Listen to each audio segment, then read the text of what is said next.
in general, we're at kind of this like crossroads with social media. Like, I Mhm. think that people are getting really fed up with like overconsumption. I think people are getting really fed up with just like being on their phones all the time, Mm. but also leaning into kind of like comfort creators that feel like real people. So I Mhm. think we're kind of going to see this shift away from like curated aesthetic traditional influencer content and a rise of like smaller creators who just feel kind of like real people. Welcome to Accidentally Influential, the show for educators, experts, and creators who never meant to build a platform but want to monetize it beyond their own community. I'm Kate. And I'm T. Combined, we've built an audience of nearly 500,000 followers and landed over $500,000 in brand deals. Now, we help you turn knowledge into cash, content into partnerships, and influence into a business that pays. You might have become accidentally influential, but what you do with it now, that part's intentional. Let's make some money. Hey, T. Hi, Kate. I'm so excited for today's episode. It is going to be so fun. I know, and we literally had to stop ourselves from talking before we started recording. Like, we're like, no, shut up, because we had to save some of Tell this me for the the story. actual podcast.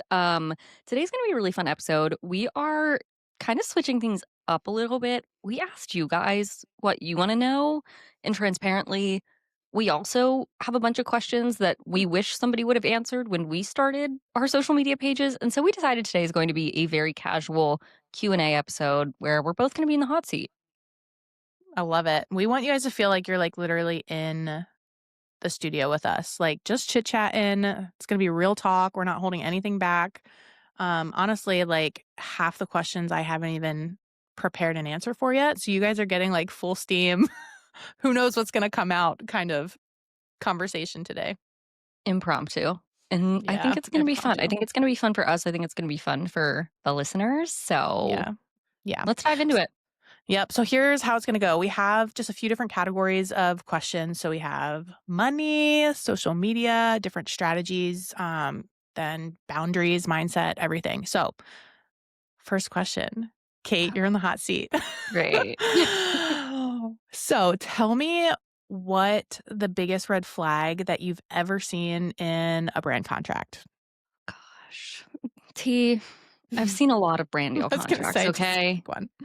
But this one happened to be a walking red flag. Like, I don't think there was a part of it that was a green flag, which really sucked because I wanted to take the deal.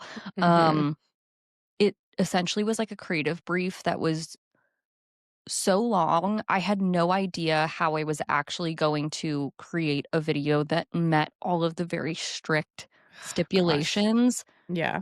while also like making it feel authentic to me. Plus, there were like multiple hook variations that they wanted, raw footage requirements. Like it was bad. It was bad. Wow. I know. And so I didn't take it.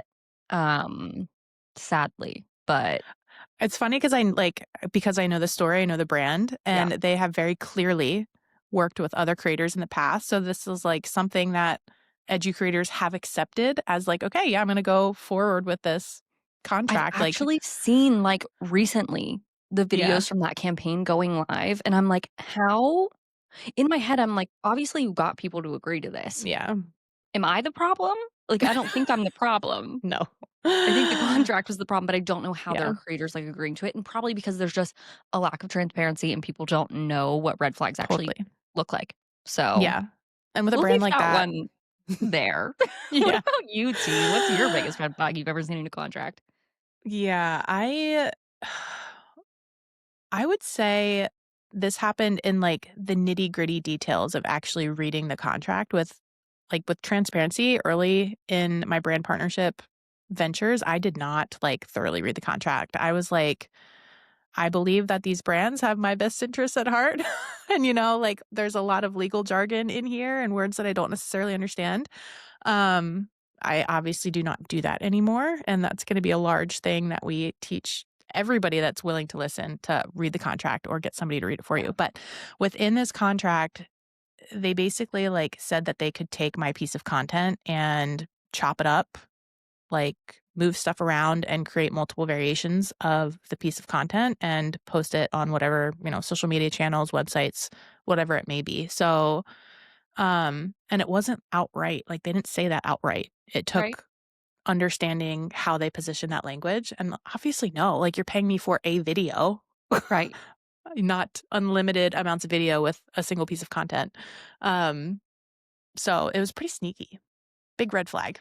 I feel like that's the saddest part of a lot of red flags is that you feel like after the negotiation, you get to the point where you should be signing the contract, and then you see things in the contract and you're like, "Wait, we didn't talk about that." Like, that was never discussed. I hate that. I hate that so much.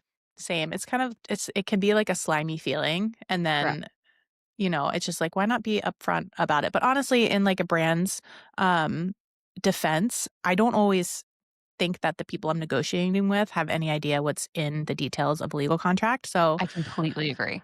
yeah, so we're not I don't blame all the social media No. managers, but it does feel a little like, "Whoa, where'd that come Yeah. from?" I think there's just disconnect on multiple levels there, and also there are things that I feel like brands have gotten away with for a really long time Mhm. that might be in a standard brand deal contract that creators are no longer, like, okay Mhm. accepting, but maybe if this was, like, a contract that was, from 5 years ago or whatever, that would have Totally. been standard. So, Yeah. Yeah. yeah. Should Question we jump 2. into the next one? Great. I'm in the hot Yeah. seat again, aren't I? Let's do it. All right. So, what is the most you've ever earned off of a single video? Kate, take it away.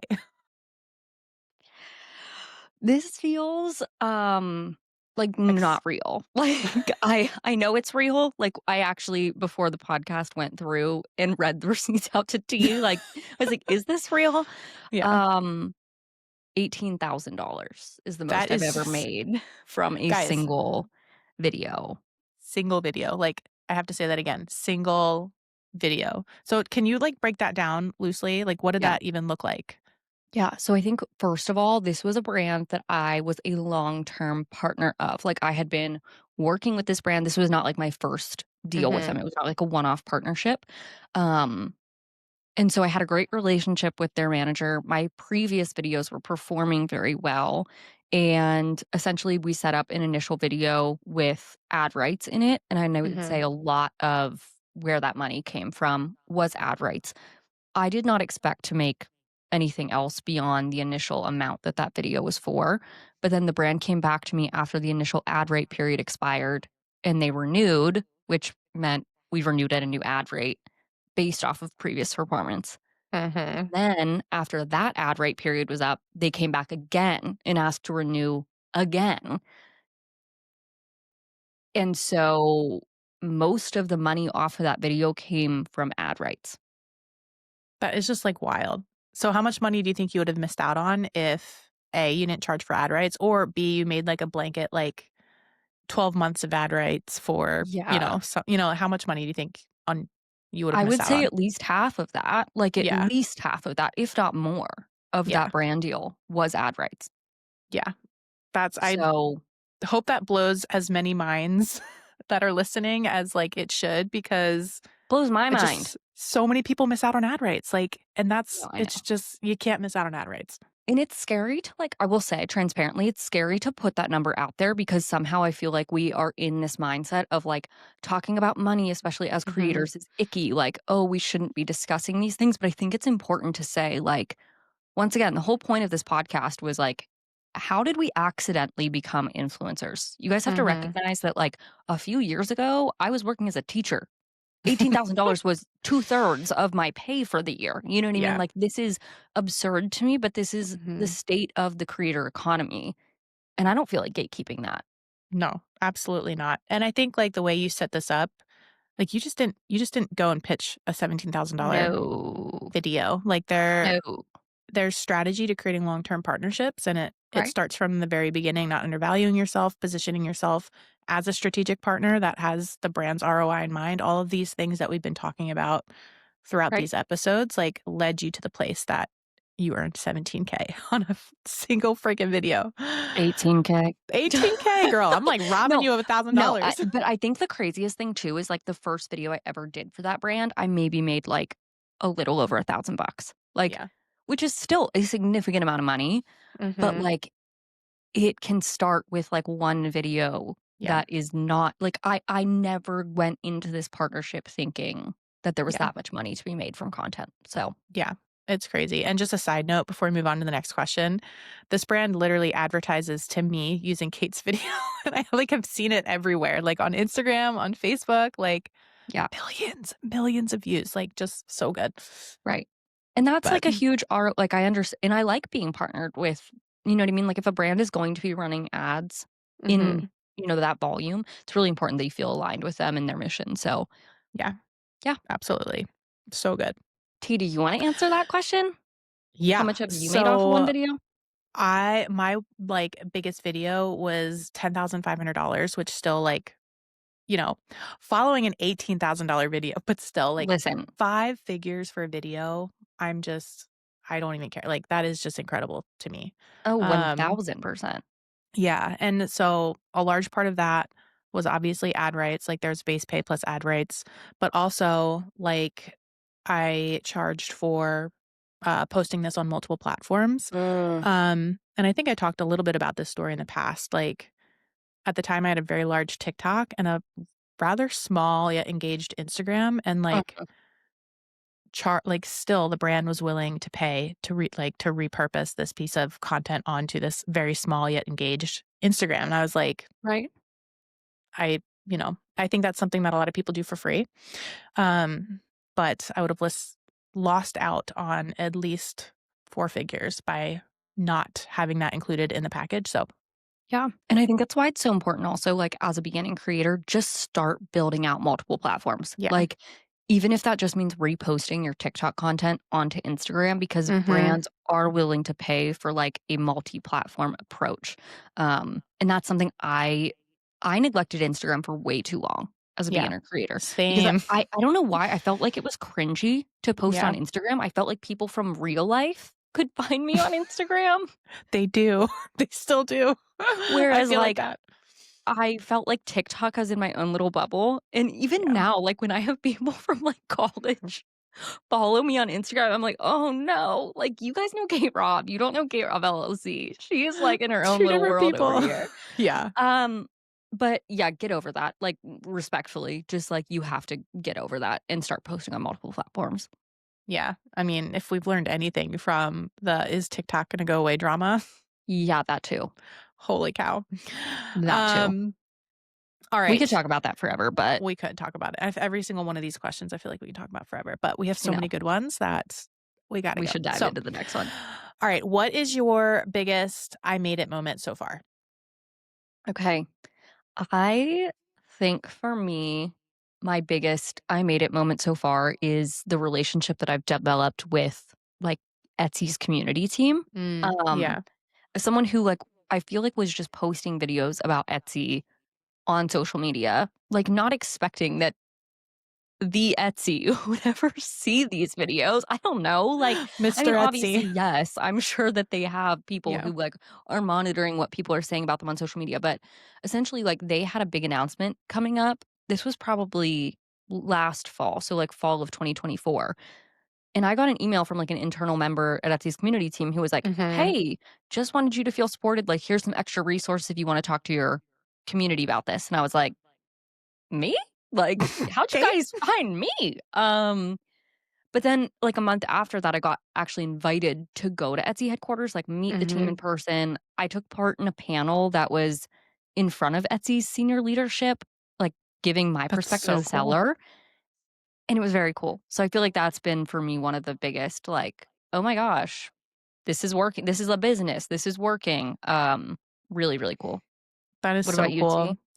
Um, so one of my, like, long-term partners is Printify in the print on demand world, and for 3 years straight, they had invited me to, be a part of, like, the creator team on for Amplified, over in, like, Latvia, I think, and, like, I could never go. I was always having a baby or had just had a baby.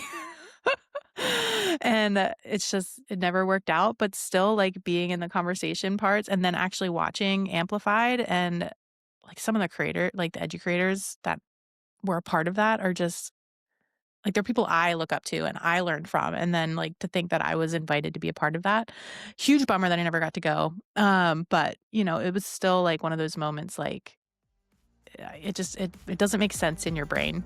It just, Yeah. like, this isn't necessarily real. We talk a lot on this show about taking yourself seriously as a creator, and that means setting yourself up like a real business. That's why we're really excited to be partnering with Taylor Brands. They're an all-in-one platform that helps creators and entrepreneurs like you and me form their LLCs and get their business organized. When T and I decided to make Not an Influencer Creator Agency official, we actually used Taylor Brands to form our LLC, and the process was honestly so simple. We were able to file from our laptops at home in like less than an hour. They walked us through the entire process step by step, and we were able to track the status of our filing right from within our Taylor Brands dashboard. Taylor also offers additional services like helping you get your EIN or set up your business bank accounts, so once your LLC is filed, you've got what you need to keep moving forward. Plus, tools like their finance manager can help you track your income and expenses as you grow, which, let's be real, is the part most creators avoid. If you're a content creator ready to treat your platform like a business, search Taylor Business Builder to get started today. Okay, so as an educator, I don't know about you, I had this huge misconception that like brand deal trips, like invitations to go to in-person events, like those aren't for us. Like those are Oh. for the skincare girlies. Yeah, I was gonna say very Um, MLM. did you ever have like would you have ever guessed that like a brand like Printify would be like, "Hey, we'd love to fly you internationally to come like hang out at this event?" No, like, why would they? Like, I guess I just didn't, like, realize that brands like that I didn't realize brands like that would ever do that. Like, what reason would they have? Like, I feel like I didn't even see myself as an asset to brands to Right. be able to believe that, you know? It takes that shift to be like, "Okay, I'm actually creating positive ROI for a brand," than to, like, be able to comprehend why they would pay me to fly across the country to I talk know. to all of their client base, Like, it just I don't know. Did I think not think that. it's really interesting too because like that's literally how we met in person for the first Yeah. time was at a brand event. And such a cool, like, opportunity to go to, like, sit down with, a head of marketing for a company and the people who are, like, developing Mhm. this tool and get to meet with other creators and, like, share our ideas and share our feedback. Like, obviously, now I can see the value in Yeah. that. I understand why brands like Etsy or Printify or, XYZ want to meet influencers in person or educators in person, but at the beginning of this journey, I was like, yeah, that part of influencing is just not gonna happen for me, and I'm okay with that. Yeah, it wasn't even on my radar. But Me either. I think the coolest part out of all of those examples is, like, yeah, these brands wanna sit down and meet with us because, yes, like, we're creating content and creating visibility, but in, like, all of those situations, Etsy was interested in, like, your perception of the industry. Like, Printify was Right. interested in my perception of the industry Uh-huh. and, like, feedback that I'm getting from people I'm educating, like Yes. and so, like, we have so much value because we have direct access to their customer base, And I and think that's, like, so big. Like, yeah. that's a part that I also completely overlooked because I was like but then you think about it and you're like, I'm the one getting DMs when something goes wrong with one of these tools. People are I know. DMing us and asking Yeah. us like, "Hey, what's wrong with Yeah. this website today?" And I'm like, "Oh, let me send it in our Slack and find Yeah. out from the team." You know what Yeah. I mean? So I get it now, but at the time I totally didn't. No. No. Totally didn't. 'Kay, I'm gonna put you on the hot seat again, Let's but go. I think we should transition to, like, Okay. boundaries as a content creator, mindset when we're working with brands. Yeah. What is one petty but professional boundary that you stand by as a content creator? This is such a funny question. I know, but it's a really good one. It is really good. I love, like, yeah. I I would told you hot say seat. hot seat. Am I blushing? I can't tell. I would say, like, obviously, we both get a ton of emails from brands all the time. For me, if I get an email pitch from a brand that they're interested in partnering and they're just like, "I want you to, like, send me your rates and your media kit." If if they don't give me any indication that they have looked at my profile and actually have reasoning behind why they think we would be a good partner, I don't entertain at all. And literally sometimes I will respond and ask them, I'm curious, like, could you help me understand like why you believe we would be a good fit based off of the content I put out there? Like Icon. literally Who is petty. this diva? They're like they're like, "Oh, man, she got us." Yeah, but it's just like the whole Right. mass email thing is really challenging for me. So Yeah. if you're gonna pitch me to represent your brand in any way, like I want to understand what you see in the partnership. Yeah. No, I think that's fair. Like, I think Yeah. that's totally fair to ask the people who are asking to work with you, like, "Have you Why? ever watched one of my videos Yeah. before?" Yeah. Um, because, yeah, neither of us are interested in working with just random brands out there. Exactly. Exactly. All right, your Fascinating. turn. Let's hear. What's your petty but professional boundary? First of all, I hate being petty. Like, I wish that there wasn't a need. Like, I think a lot of this Yeah, I comes back to, like, know. why are we here? You know what I Yeah. mean? I think one of my biggest pet peeves always has been, like, feeling like my time is being wasted. Like, if Mm, any of my former students are listening to this, they can attest, like, one way to really tick Miss Rob off was to yeah. waste my time. Um, and so it's the same way with brands. Like, if I feel like there's just no middle ground or, like, there's Mm, no way that we've gone back and forth so many times in negotiation. I will back out before it even gets to a point yeah. where I feel like if I can just sense that it's not going anywhere, I'll be like, "Hey, listen, I need to back out. Let's revisit next quarter." And that might seem petty, but I think it also shows, like, what you're willing to tolerate in, like, Yeah. hopefully the next time you go to the negotiating table, they understand, like, You mean she is business. willing to walk, you know what I mean? Mhm. Yeah. So And I feel like that response comes out of being on the flip side of not setting those boundaries, right. like you've learned Correct. from experience, um, and we've said it in previous episodes, like you train brands on how Yeah, to treat you and how to work with you. yeah. I stand by it, not petty. My vote's not petty. I don't think yours is petty either. I think it's honestly maybe seen as petty when creators stand up for Yeah, themselves. Hot take. yeah, But once again, like, the brand isn't the one who holds all the power. Like, if they are running a space on your platform, it's important that yeah, you feel respected in the transaction that's happening. absolutely. I completely agree. All right, my turn to pick a question. 'Kay. Okay, so what's your favorite platform right now, and which one secretly gives you the ick? Hmm. Okay, I'm gonna go maybe, like, I don't know if this is a cop out answer, but I'm gonna say it anyways. I have developed a second newsletter that I Mhm, just send to, like, it's it's called Rich in Real Life. Like, it's a mhm, newsletter that I just send out to the people on my email list who want to know what's actually going on in my life. mhm. It is, like, high key one of the things that I look forward to writing It's every single amazing. week because Yeah, I just feel like I'm like, "Hey, guys, here's what's going on, like, in my business, in my life. Here are products that I'm loving right now."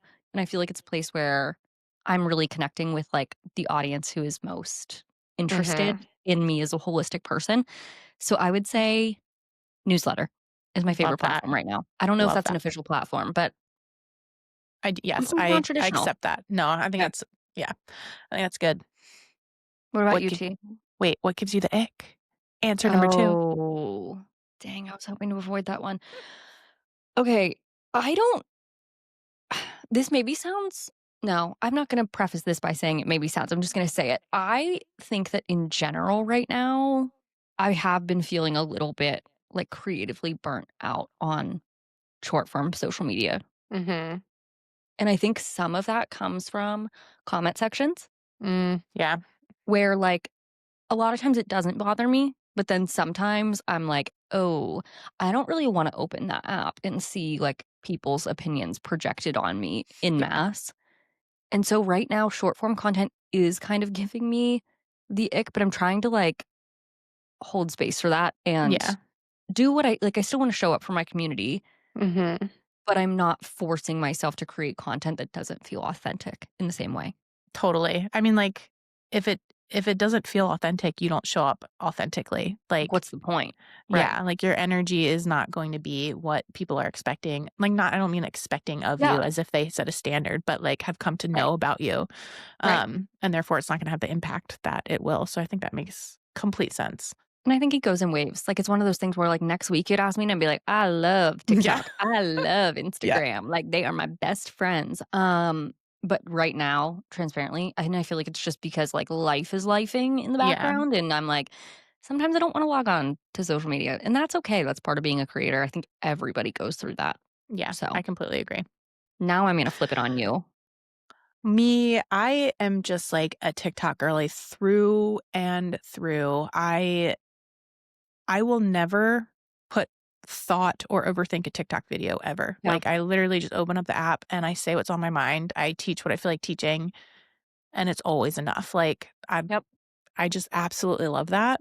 Um, and never second guessing if, this is gonna hit the algorithm or, if Yep. this is on trend or what people, it's just I never thought about any of that stuff.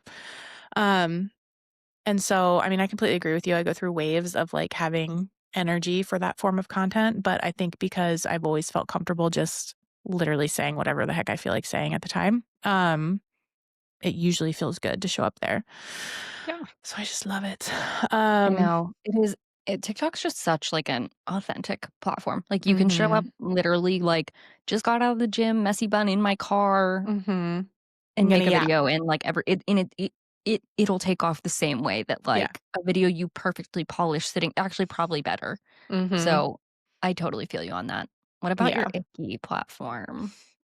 I don't know if I'm like nipping myself in the bud here. Is that even a saying? I Nip, think it nip. is. Okay, so Is I it butt always get or those. bud? I have no idea.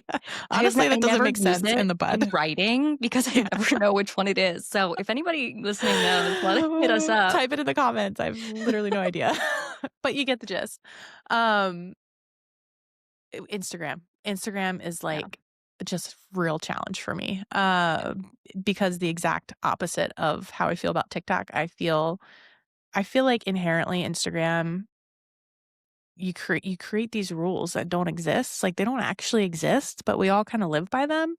And a lot of times it feels like handcuffs. And it's funny the times that I'm just like I'm gonna take like an effort Mhm. strategy here and post whatever the heck I want. Like it goes well, but like it's harder to do that. You just feel shackled to what's normalized on Instagram, like with stories, with short form content, Yeah. and ick. I don't like it. I remember you posting at one point, I feel like this had to have been 6 months or a year ago, where you were like, "Why do I keep falling into, like, these Instagram growth strategy, like, I have to do Instagram this way," when you were like, "I've grown my TikTok to, like, 200,000 people following no rules, like, no Yeah. rules, no strategy, just putting out vibes," and then it Mhm. comes to Instagram, and I'm like, "Oh, yeah, let me get the strategy down." Yeah. Yeah. And I feel like when you posted that, I was also like, "Why am I doing that too?" Like, I've Yeah. actually bought resources that teach you how to post on Instagram, and I'm like, "I Same. never would have done this for TikTok." Literally never would have thought about it. Like you just show up. It's so strange like how I different don't the platforms can be. I think some of it comes from fear of making a fool of yourself on Instagram Yeah. because people from real life are there. At least for me, I know that's where some of it comes from is I'm like, "Great, I'm gonna post this, like, B-roll video of me lollygagging with some text over it," and then I'm like, Yeah. "Oh my god, the girls from my college sorority are definitely sending this in the group chat." Dude, can I tell you a funny story? This is on Please. topic, but off topic. There like when it comes to B-roll, there's this one time I posted a story. And you know how like B-roll is just you like doing something random? Well, I was like pretending to talk on on like a I training or I don't something. even know where this is going, but I'm already laughing.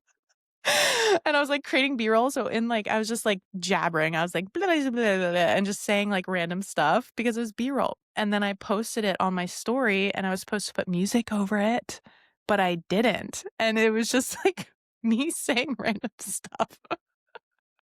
And And it that's was social media. that's social, yeah. And on Instagram, and it was literally up for 49 minutes until somebody was like, you might have meant to do this, but like part of me thinks you didn't. Like, Is did this you engagement know? bait? Like, You're like, "No, I was like, I'm just trying "Delete." to follow somebody else's Yeah, rule book and thought this was what was exactly. gonna work."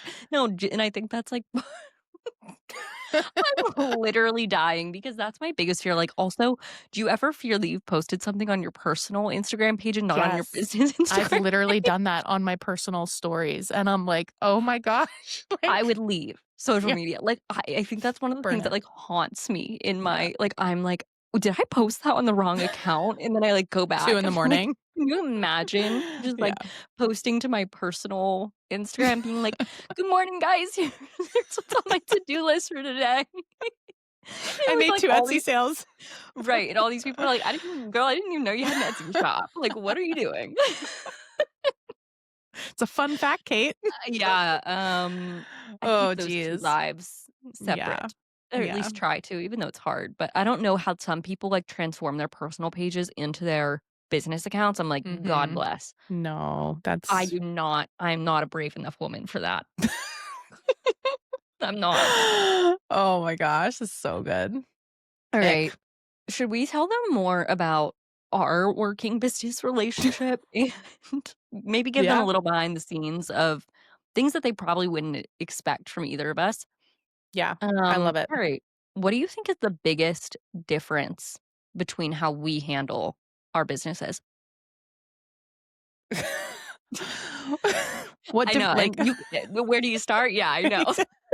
Kate and I literally don't have a single thing in common when it comes to how we do business, which is No. brilliant that we are Yeah, together, like, balancing all weaknesses and strengths, I believe.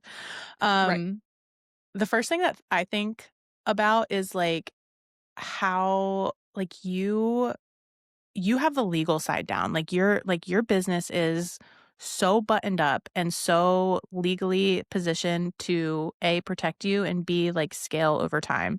Yeah, And there are just things that you have positioned in your business that I literally, like, move way too fast to ever even think about. right. Or it just, like, rots my soul to think about slowing down and paying attention to those things. Yeah, Um, but they're so important. So, like, when coming together as a joint brand, it's like I feel like I'm learning a lot and I'm, like, humbled to slow down to pay attention to some of those things, and I'm like, "Maybe I right. should bring that over to my business, maybe." Maybe. Maybe. But then I also feel like there's times where, like, I think that's good in some ways. Like, I think in the legal space, like, I can remember, our first contract lands in front of us, and you're like, "All right." And I'm like, "I'm sending this to my attorney."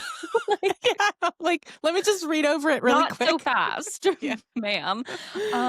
But then I think there's other things where, like, I can remember at the beginning when we were first getting started, I feel this, like, paralyzing fear of jumping in messy. Like, I'm Mm, like, I do feel sometimes like everything needs to be buttoned up before I will, like, go. And you were like, mhm. "Listen, we're just gonna go." And I was like, Full send. "I'm scared, but I'll hold your hand. Like, let's do it."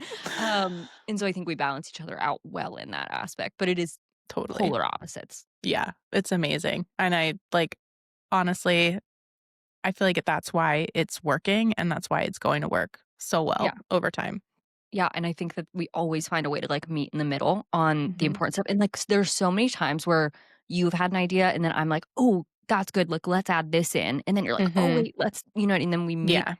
and it's like this beautiful brainchild that we've Yep. created, and I'm really excited.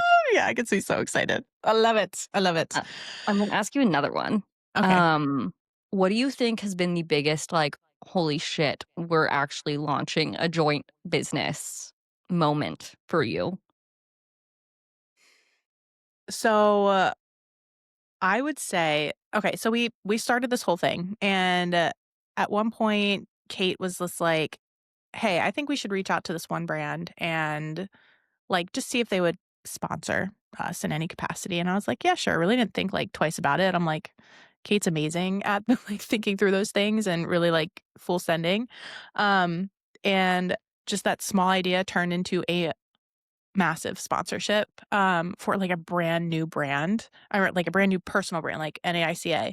Um, and it's just, like, it's honestly mind-blowing to me, like, that made it feel so real Yeah, immediately that, like, okay, we're like, a brand believes in the very beginning bare bones of this business and where it's going and who we're serving and how we're serving them, yeah. and yeah, it's just honestly incredible. And all came from like Kate's brain, like, maybe we should reach out to them, you know? It just felt like they were so like, the brand was so aligned with what we were Yeah. doing that I was like, "This just feels like a natural fit to Mhm. see if there is any crossover here." Like, if what we're building is also aligned with what they're building, and it turns out I feel like they had a way bigger vision than Vision. maybe we Mhm. even knew, and then it ended up working out better than possible.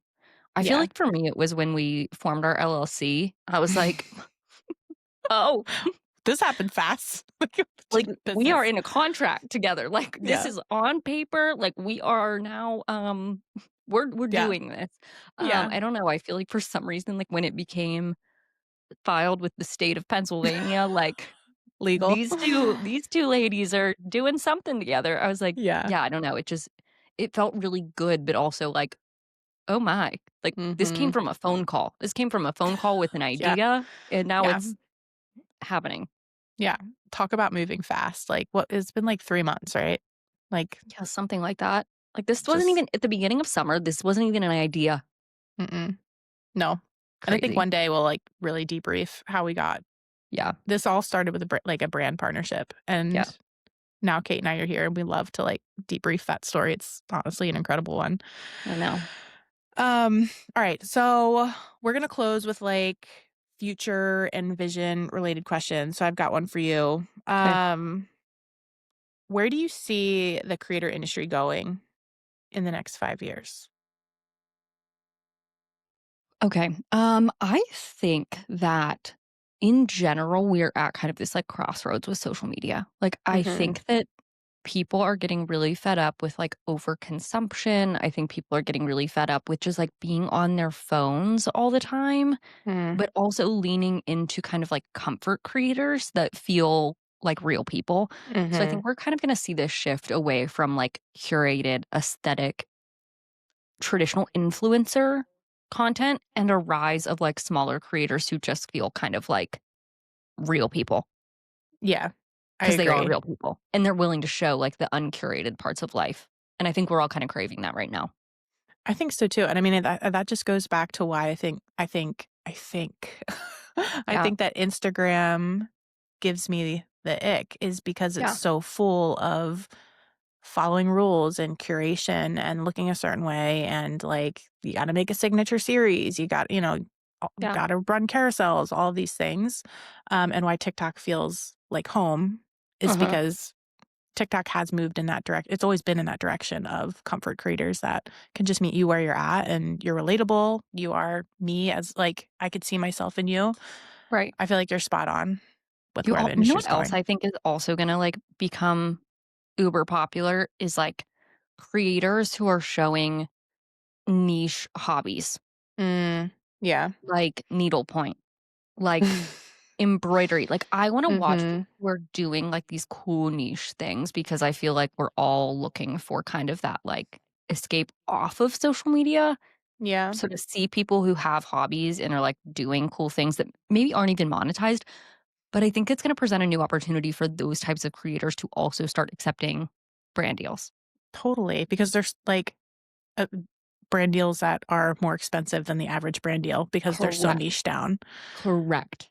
Yeah, I completely agree. And from an educator perspective, like you like needle pointing, Yep. teach some people how to needlepoint, and, Yep. like, yeah, I think there'll be a lot of opportunity there. And, like, I also think that with that being said, like, personal brands will only be able to fit so much in it, like, Yes. um, at least outside of the creator space, like, people could have, like, 20 different brand deals at a time, and it's like whatever brand Right? deal comes, we put something out, like, it's kind of the overconsumption when it comes to personal brand, Yeah.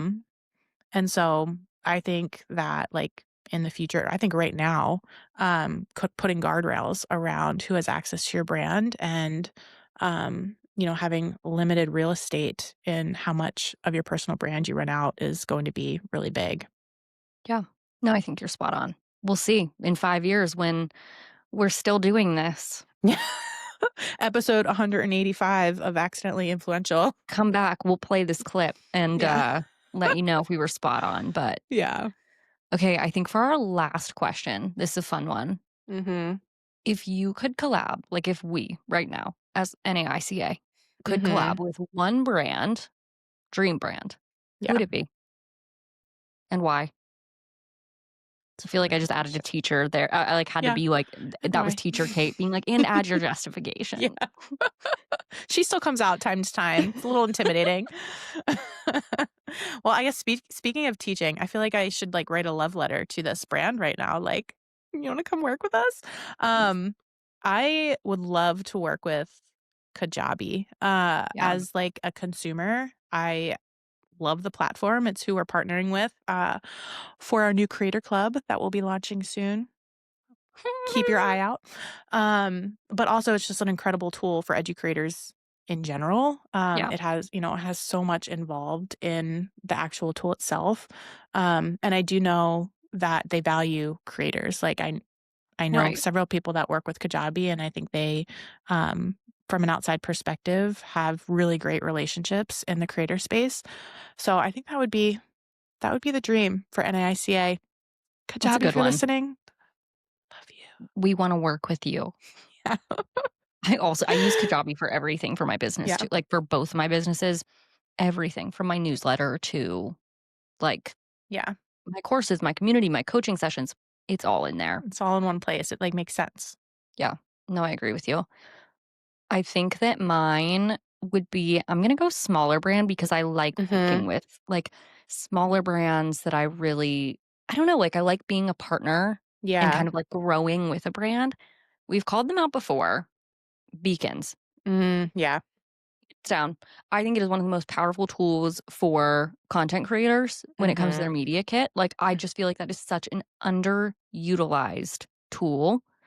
Plus, it can be a link in bio. Like, there's so many more things you can do with it, Mm. and I just really like their tool. So, Yeah. Beacons, If you're love letter listening, to you as well. you're Call doing great us, work out there. Call beep us. us, DM us. Call Check out beep our us. media kit made with beacons. And that's how you pitch, ladies and gentlemen. I'm kidding. Yeah. Take notes.